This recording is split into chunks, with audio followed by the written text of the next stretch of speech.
All right, so right here is the Freightliner Cascadia. I got the one box here next to me. As you'll notice, it's actually still in the truck right now. I know a lot of you guys that have watched me in the past, usually when I do videos on these, I've got the whole box out on the ground. So we had a viewer, subscriber, hopefully, that made a comment that said, why are you taking the box out? So I said, usually it don't take me a whole lot of time to take these out. I mean, I can usually have one out of here in an hour to an hour and a half, you know, pull the whole box out because they just kind of sit in on little brackets back here, and they've got like 6 or 8 bolts depending on which model it is. So with that comment, I was like, you know, it just seems a little bit easier to pull the whole box out, especially, you know, the way the wiring is it's got a big cannon plug. You can just take it loose and just, you know, throw the doser off to the side and drag the whole thing out.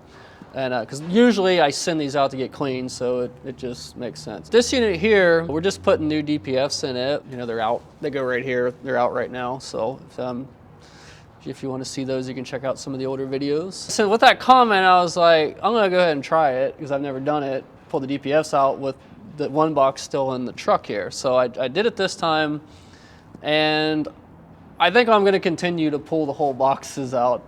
There's these covers. Oh, sorry, that's that go over the one box like this. And the problem is that they got these little screws with you know, the sheet metal clips. They're all, here's one right here. So basically like body clips. I don't think I've ever had a unit to where all the bolts came out. They always break. They all broke off, and every single one of them broke off on this one. It's just because of heat and cool, the stuff seizes up. So the front ones weren't too bad. I actually was grinding, and I was actually wearing safety glasses for a change, and I got a piece of metal in my eye and had to run over to the VA and get that drag out yesterday. But the back of it was really, there's another panel back here, and it has 4 bolts or screws in it as well, and all those had to be cut. And it was this really, I think I had like an hour of just taking off the covers when I could have just pulled the whole box out and then took a grinder real quick and ground them all out, because it seems like everything I was working on here was like at eye level, and that's probably why I got hit in the eye by a little piece of metal. So luckily it wasn't nothing serious of an injury, but yeah, so I just wanted to kind of comment on that since, like I said, we had that comment, and I figured I'd give it a try, because I'm not one of these people that's like, it's my way or the highway where that's the only way it's going to work. I mean, I'm willing to try other stuff, so we tried it this time, but I think I'm going to stick with pulling the whole boxes out here in the future. So the big thing, I mean, the only thing you're really saving is your inlet and outlet clamps. I mean, these clamps typically break.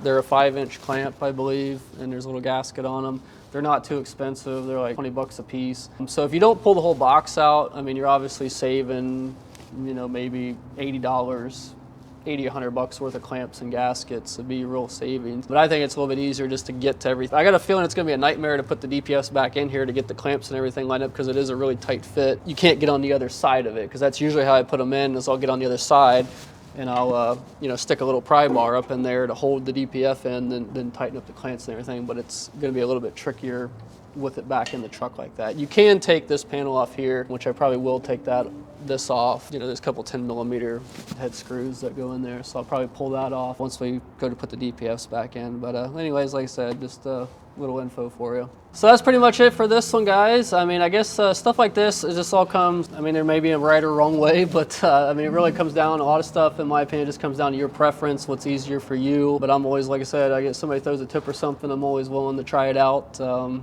if you got comments or whatever, or you have a better way of doing something or whatever, then let us know, and like I said, we might throw it into our routine.